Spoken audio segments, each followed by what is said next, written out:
For our entire lives, we've kind of been told that the goal is to build our net worth, right? To hit that magic $1 million number. But what if that whole way of thinking is, well, just a vanity game? What if there's a much more powerful, a much more meaningful way to measure your financial health? And that's the big question right there. Because when you stop counting dollars and you start counting your days, your months, and your years of freedom, everything changes. Your whole approach to work, to spending, to life itself, it just shifts. Okay, so why is chasing a specific dollar amount so flawed? Well, it's because it completely ignores the other half of the equation, your expenses. Net worth tells you what you have, sure, but it says absolutely nothing about how long that money will actually last you. Here's a really powerful way to think about this. Picture your savings as a giant battery. Now, a huge battery is pretty useless if you're plugging in something that drains it in like an hour. So the real goal isn't just the size of the battery, it's the runtime. How long can it power your life? Let's make this real. Have a look at this scenario. On one side, you've got a millionaire living this super high-flying lifestyle. On the other, you have someone with half the net worth, but their expenses are way, way lower. Now, on paper, the millionaire looks richer, but who is truly wealthier? Who has more actual freedom? The answer, well, it isn't even close. The millionaire is just 2 years away from being flat broke. Meanwhile, the half-millionaire has over a decade of runway. They are without a doubt mathematically and this is the important part, psychologically wealthier. That's the power of measuring your life in time, not just dollars. So you're probably asking, how do I figure out my own number? Well, the great news is it's not complicated at all. This number is your time wealth. And believe me, it is the most honest look you can get at your financial health. So your time wealth is just that. It's your financial runway. It's the answer to the big question, if I lost my job today, how long could I keep living my life exactly as it is before the money runs out? And the formula itself is just beautiful in its simplicity. You take everything you own that you can turn into cash quickly, and you divide it by what it costs you to live for a whole year. And the result? It isn't dollars, it's years. Years of your life.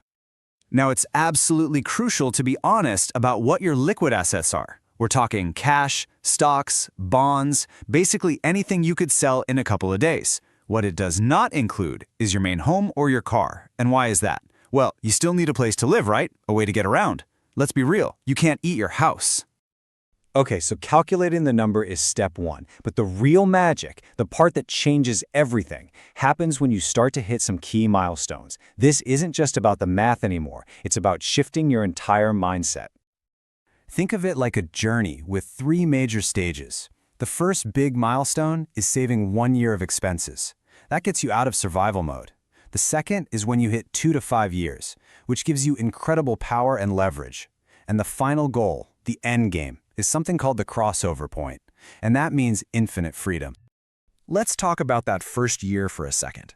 Because when you have 12 full months of expenses saved up, your brain literally shifts gears. You stop making decisions from a place of fear or desperation. You no longer have to put up with a terrible boss or a toxic job just to get next week's paycheck. I mean, think about it. Financial stress is one of the biggest reasons people can't sleep. So having that safety net isn't just a number in an account. It's deep, genuine peace of mind. It is the ability to sleep soundly at night, knowing that you're going to be okay. And as this time wealth builds, that feeling of security starts to transform into a feeling of power. When you reach 2, 3, maybe 5 years of savings, you enter what some people call screw you money territory. Now, it's not about being rude or arrogant, it's about having autonomy. It's the power to say no to things that drain you and a big yes to new opportunities, even if they don't pay well at first. True wealth is having choices. So the logical question is, how do you build this time wealth faster? I mean, that's what we all want, right? Most people immediately think the answer is, I've got to earn more money. But there's a much more powerful, a much more efficient way to get there. And that cheat code is something called the lifestyle lever. It's all about focusing on the other side of that simple equation we talked about, your expenses. Just look at the math for a second. If you get a $10,000 raise, which is awesome, you might only take home $7,000 of that after taxes. But if you find a way to cut your annual spending by $10,000, you keep every single penny of it.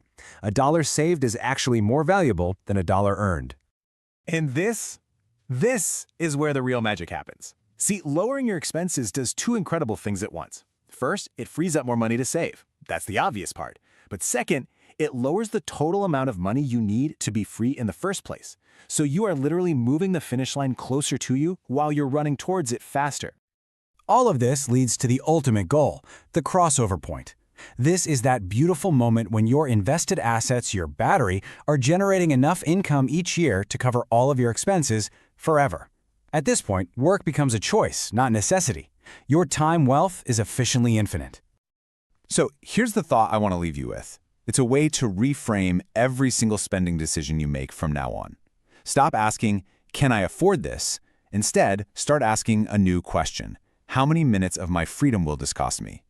When you start thinking that way, you stop buying things you don't really need, and you start buying back the most valuable thing you have, your own life.